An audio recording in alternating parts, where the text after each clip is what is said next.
পরিবর্তিত রাজনৈতিক পরিস্থিতিতে বিএনপি নির্বাচনে প্রতিদ্বন্দ্বী হওয়ার চেষ্টায় থাকা জামায়াতে ইসলামী ভোটে প্রস্তুতি নিচ্ছে। শুধু ধর্মভিত্তিক নয়, আওয়ামী লীগ বিরোধী অন্যান্য দল নিয়ে বৃহত্তর জোট গঠনের চেষ্টা চালাচ্ছে তারা। সংসদ নির্বাচন এবং স্থানীয় সরকারের জন্য প্রার্থী ঠিক করা হচ্ছে। সংস্কারে জোর দিলেও এ বছরই নির্বাচন চায় দলটি। এখন দুই দলের নেতাকর্মীরা একে অন্যের সমালোচনায় মুখর।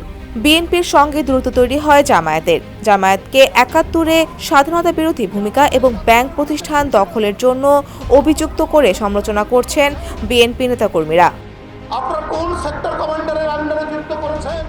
শেখ হাসিনার পতন ঘটানো অভ্যুত্থানের সূত্রপাত করা ছাত্র নেতৃত্ব নতুন রাজনৈতিক দল গঠনের প্রস্তুতি নিলেও আওয়ামী লীগ ফিরতে পারবে না ধরে নিয়ে বিএনপি ও জামায়াতকে আগামী নির্বাচনে সম্ভাব্য প্রধান প্রতিদ্বন্দ্বী হিসেবে দেখা হচ্ছে। তবে সব দলের নেতারাই মনে করছেন সময়ের সঙ্গে পরিস্থিতি বদলাতে পারে। নির্বাচন কখন কোন পরিস্থিতিতে হবে তার ওপর নির্ভর করবে আওয়ামী লীগ বিরোধী দলগুলোর ভোটের মাঠে কেমন সম্পর্ক থাকবে।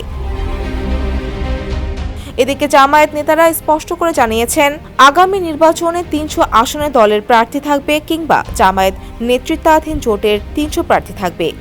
এই লক্ষ্যে শেখ হাসিনার শাসনামলে প্রকাশ্য রাজনীতির সুযোগ না পাওয়া দলটি ৫ আগস্টের পর দেশ জুড়ে কর্মী সম্মেলন, সভা সম্মেলনের মাধ্যমে নির্বাচনী প্রস্তুতি শুরু করেছে।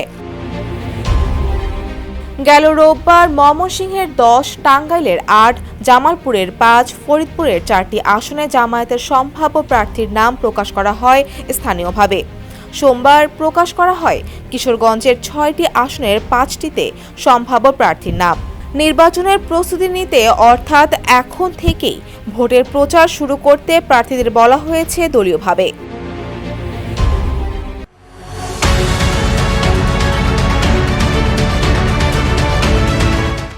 জামায়াতের সেক্রেটারি জেনারেল মিয়া গোলাম পরোয়ার সমকালকে বলেছেন, সাংগঠনিকভাবে স্থানীয় পর্যায়ে প্রার্থী বাছাই করা হচ্ছে, তবে কেন্দ্রীয়ভাবে চূড়ান্ত নয়।